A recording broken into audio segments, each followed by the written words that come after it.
नारी को विशेष सम्मान।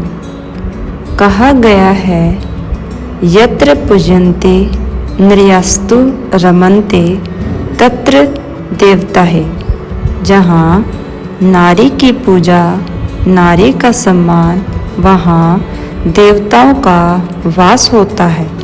भारत एक ऐसा देश है जहाँ जगह जगह नारी के देवी स्वरूप के मंदिर मिलते हैं, उनकी पूजा की जाती है। श्री लक्ष्मी जी को भी श्री नारायण जी के साथ, श्री सीता जी को भी श्री राम जी के साथ सिंहासन पर विराजमान दिखाते हैं, जो नारी के प्रति सम्मान भाव को दिखाता है। भारत एकमात्र देश है जिसको भारत माता कहा जाता है, वंदे मातरम कहा जाता है। आत्म विज्ञान। स्वयं को समझें। किसी भी मनुष्य के लिए सत्य को जानना बहुत जरूरी है। अनेक महापुरुषों ने स्वयं के सत्य को जानने के लिए कठोर साधनाएं, तपस्याएं की हैं। स्वयं के सत्य स्वरूप का ज्ञान मनुष्य को निर्भय और निश्चिंत बना देता है। उस आत्मा को समझें जो इस नश्वर देह को चलाती है, जो अजर अमर अविनाशी है।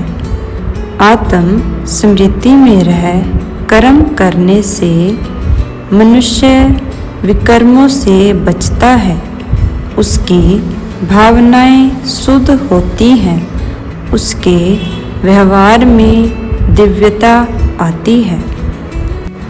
अवतारवाद की बात। भारत भूमि पर भगवान के अवतार लेने की बात की जाती है। गीता में भी यह लिखा है, देवताएं भी भारत में जन्म लेने को तरसते हैं।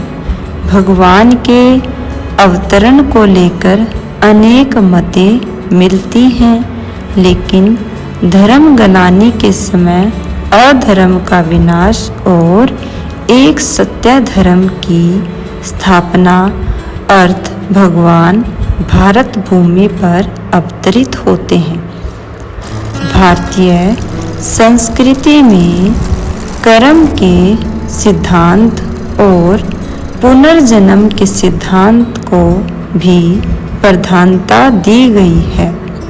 हमारी संस्कृति मनुष्य को फल की चिंता किए बिना कर्म में लगे रहना सिखाती है।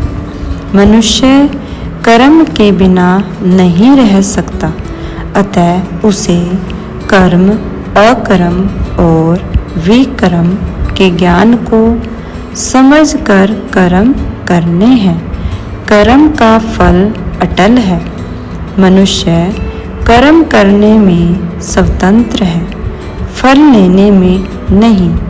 मनुष्य के विचार कर्मों के बीज हैं। पुनर्जन्म का सिद्धांत हमें सिखाता है कि आत्मा निर्लेप नहीं है, उसे अपने अच्छे बुरे कर्मों के आधार पर जन्म मिलता है। प्रजापिता ब्रह्मा कुमारीज में भारतीय संस्कृति की ऐसी अनेक बातों का स्पष्टीकरण सरलता और सहजता से प्राप्त किया जा सकता है। अपनी संस्कृति को समझना और उसका अनुसरण करना हर एक का कर्तव्य है।